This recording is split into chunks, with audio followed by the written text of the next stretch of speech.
think that your life is hard and you're giving up on that because you think your life is unfair, think again. I was 18 years old when I got married. I belonged to a very conservative family, a Baloch family, where good daughters never say no to their parents. My father wanted me to get married, and all I said was, if that makes you happy, I'll say yes. And of course, it was never a happy marriage. Just about after 2 years of getting married, about 9 years ago, I met a car accident.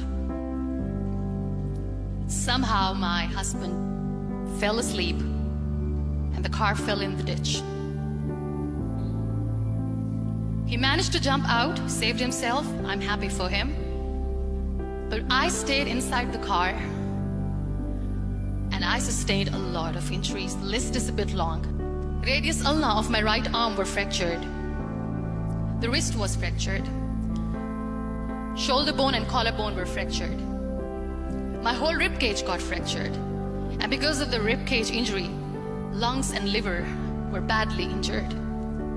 But that injury that changed me and my life completely as a person and my perception towards living my life was the spine injury. 3 vertebrae of my backbone were completely crushed and I got paralyzed for the rest of my life. Many people came to rescue. They gave me CPR. They dragged me out of the car. And while they were dragging me out, I got the complete transection of my spinal cord. Those 2.5 months in the hospital were dreadful.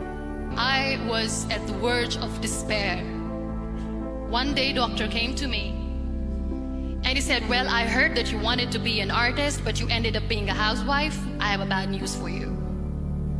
You won't be able to paint again. Next day, doctor came to me and said, your spine injury is so bad, you won't be able to walk again. I took a deep breath and I said, it's all right. Next day, doctor came to me and said, because of your spine injury and the fixation that you have in your back, you won't be able to give birth to a child again. That day, I was devastated. I still remember, I asked my mother, why me?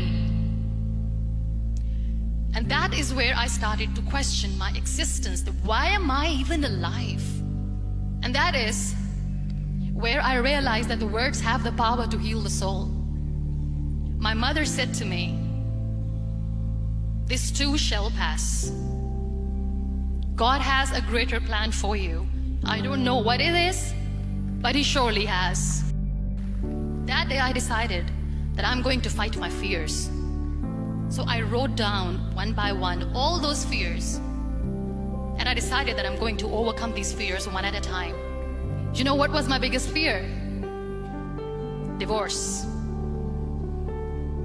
I couldn't stand this word. I was trying to cling on to this person who didn't want me anymore, but I said no. I have to make it work. But the day I decided that this is nothing but my fear, I liberated myself by setting him free.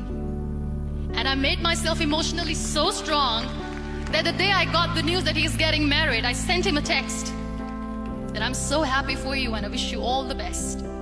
And he knows that I pray for him today. Number 2 was, I won't be able to be a mother again. And that was quite devastating for me. But then I realized there are so many children in the world, all they want is acceptance. So there is no point of crying, just go and adopt one. And that's what I did. 2 years later, I got this call from a very small city in Pakistan. I got a call and they said, are you Muniba Mazari? There is a baby boy and would you like to adopt?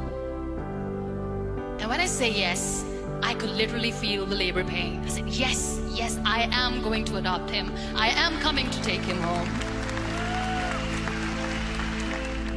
So when you accept yourself the way you are, the world recognizes you. It all starts from within. We have this amazing fantasy about life. This is how things should work. This is my plan. It should go as per my plan. If that doesn't happen, we give up. I never wanted to be on the wheelchair.